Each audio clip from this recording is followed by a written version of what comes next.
मैंने कभी सोचा भी नहीं था, सपने में भी नहीं सोचा था। इतना सच है जैसे कि आपको मैं देख रहा हूँ और सुन रहा हूँ और आप मुझे देख रहे हैं, सुन रहे हैं, ये उतना ही सच है। ये फ़ोन मुझे आता है अक्टूबर का लास्ट वीक था और मुझे एक फ़ोन आया, Mushtaq sir how are you, कैसे हैं आप? तो मैं अच्छा हूँ। कौन बोल रहा है? राहुल सैनी बोल रहा हूँ सर। पहचाना? नोएडा में मिले थे। अब सर मैं हकीकत बता रहा हूँ और नोएडा में मुझे हाँ कहना पड़ता है, ये हकीकत है। और मैं क्या, मैं सारे लोग ऐसे बोले हाँ हाँ हाँ, हम लोग बोलते हैं ना हाँ हाँ हाँ, या हाँ हाँ पहचान। अब इसके अलावा आप क्या बोलेंगे? हाँ बोलिए बोलिए, क्या बात है?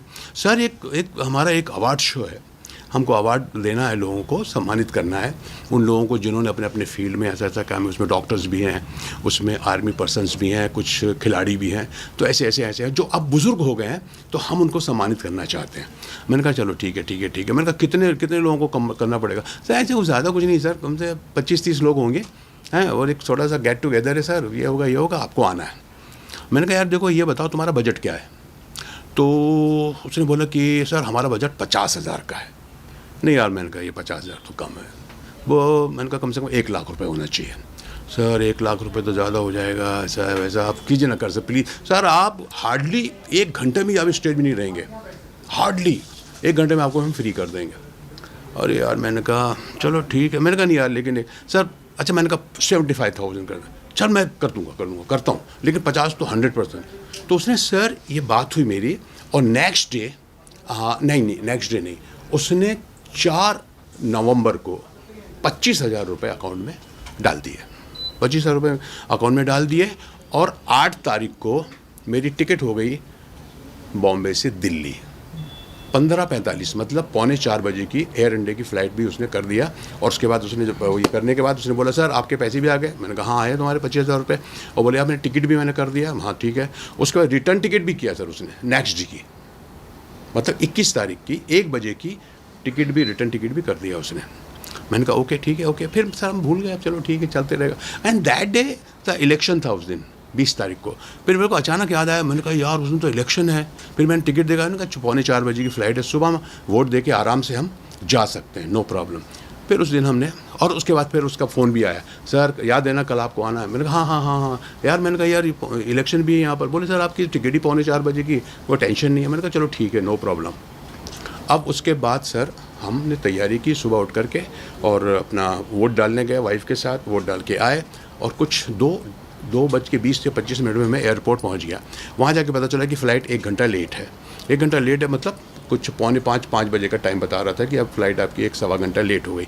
मैंने उसको फ़ोन किया, मैंने उसको फ़ोन करके बोला, मैंने कहा यार राहुल सैनी नाम बताया था उसने। मैंने कहा राहुल यार ये फ़्लाइट लेट हो गई है, और पता नहीं यार ये कब पहुँचेगी वहाँ, 7 साढ़े 7 बज जाएगा, फिर वहाँ से मेरठ जाना है। सर कोई प्रॉब्लम, सही 1.5 से 2 घंटा लगेगा सर आपको। अरे मैंने कहा नहीं यार, मैं दिल्ली इतने बार आया हूँ, दिल्ली से निकलने में 1-2 घंटा लग जाता है यार, और फिर वहाँ से मेरठ जाना।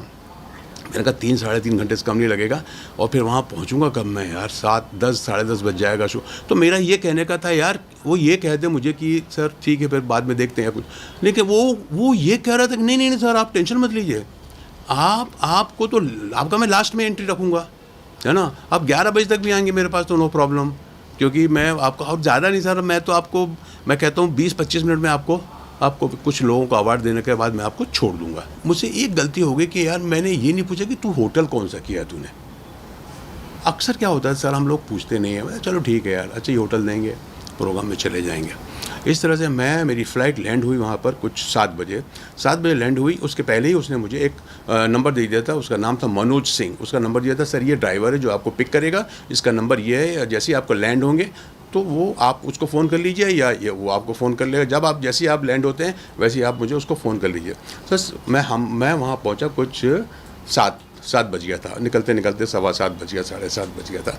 फिर मैंने उसको कहा कि मैं आ गया हूँ। फिर उसका भी देखा, मैं बात करते मैं बाहर से गेट से निकल रहा हूँ, और उसने हाथ हिलाया कि सर मैं यहाँ पर हूँ। बोले ये गाड़ी जो है ना, ये आपको जैन सिकंजी स्टॉल तक लेके जाएगी। मतलब वहाँ है क्या शो? मैंने नहीं बोले वहाँ तक लेके जाएगी, वहाँ से आपको दूसरी गाड़ी पिक करेगी। तो मैंने, अच्छा वहाँ भी मेरे को कुछ शक नहीं हुआ सर, फ्रैंकली स्पीकिंग होता है कई बार। मैंने कहा क्यों यार ये गाड़ी क्यों नहीं? बोले सर वो गाड़ी वहीं तक हमको मिली है, मैं अपनी गाड़ी भेजने वाला था लेकिन मेरी गाड़ी ख़राब थी, तो वो मैं भेज नहीं पाया, लेकिन अब मेरी गाड़ी ठीक हो गई है। तो ये गाड़ी मेरे को वहीं तक मिली। उसने कहा सर मैं इसके आगे नहीं जा पाऊँगा, तो वहीं तक हमने इसको हायर की है। वहाँ से दूसरी गाड़ी आएगी, ऑलरेडी आपके पहुँचने के पहले वो गाड़ी तैयार रहेगी, वो आपको पिक करेगी और मेरा बंदा जो है ना वो आपको ड्राइवर लेकर के आ जाएगा। और सर गाड़ी रुकी, और गाड़ी रुकी, जैसी गाड़ी रुकी ठाट एक राइट से लेफ्ट से 2 आदमी ठाक से आए और ये गन। I was shocked. क्या भाई, क्या हुआ, क्या हुआ? चुप, आवाज़ नहीं निकालना नहीं तो जल जाएगी। अरे मैंने कहा क्या मजाक, मुझे लग रहा है मजाक हो रहा है, मुझे लगा क्या कर रहे हैं। अब देखिए साहब, वो जो बीच वाली सीट जहाँ मैं बैठा था, ऑलरेडी एक आदमी बैठा था, अब इधर से एक आदमी और आ गया, इधर आदमी 2 आदमी, अब यहाँ 4 हो गए। 4 के बीच में हम 2 हैं अंदर। अब वो मैंने कहा यार ये क्या कर, चुप, पहले को चलो। गाड़ी चलने लगी। गाड़ी जब थोड़ी देर चली ना, तो वो जो बंदा था जो शिकंजी से मेरे साथ बैठा हुआ था, बोलता 1 मिनट रुक रुक रुक रुक रुक रुक रुक। वो उसको उन्होंने निकलने दिया और मेरे को दबोच लिया, तो वो बंदा उतर गया। अब हम लोग जो है, मैं बीच में हूँ और इधर ये है, इधर ये है। सामने वही ड्राइवर जो वहाँ से दिल्ली से लेके आया था, सिर्फ गाड़ी चेंज किया और वो आदमी। इस तरह से हम लोग वहाँ से चले।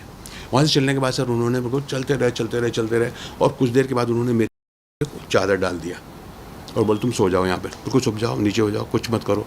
मैंने कहा बस बात नहीं करो बस। मैंने देखा एक 10 बाई 10 का रूम था जो चारों तरफ से बंद था और मेरे सामने कम से कम 6 बंदे थे। मैंने कहा क्या चाहते हो आप लोग? बोले चाहना क्या है, बस पैसा चाहिए। 1 करोड़ की डिमांड कर दी। और वो ट्राई कर रहे थे कि पैसा कैसे आएगा। वो एक आदमी जो था, जो थोड़ा बहुत जानकार था इसका, बाकी लोग तो सब मुझे ऐसे ही लग रहे थे। एक था, बोले यार तेरा पैसा कैसे निकलेगा, ये तो ऐसा तो निकलेगा। उनका ये था कि कैसे पैसे आए जो हमारे नाम पे ट्रांसफ़र ना हो, कहीं कैसे किसके कैसे क्या करे, तू कैश कर। पता नहीं कहाँ से हिम्मत आई, पता नहीं।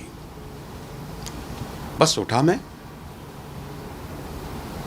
निकलो यहाँ से, जो होगा देखा जाए। और मैं ये भी देख रहा हूँ कि अगर मैं पकड़ा गया तो मेरी खैर नहीं। 2 यहाँ हैं और नीचे 4 या 5 लोग जो भी हैं, 6-7 थे जो, और गन है, सब चीज़ें उनके हथियार सकते। पुलिस की तरफ से मुझे कहा गया है कि सबसे पहले तो जो भी जैसे भी ऐसा फ़ोन आता है तो आप उनसे पूछो कि भैया तुम मेरा आधार कार्ड मांग रहे हो टिकट के लिए, आप अपना आधार कार्ड दो पहले, कि आपका आधार कार्ड आना चाहिए, आपका उसमें एड्रेस वगैरह सब, आधार कार्ड अगर आ जाता है तो सब कुछ जाएगा।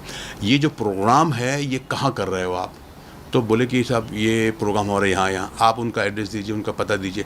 उसके बाद अगर हो सके, और बल्कि करना चाहिए कि उस एरिए के पुलिस स्टेशन में आपको इन्फॉर्म करना चाहिए कि साहब यहाँ ऐसा एक शो हो रहा है, मुझे बुलाया जा रहा है, मैं वहाँ पर आ रहा हूँ।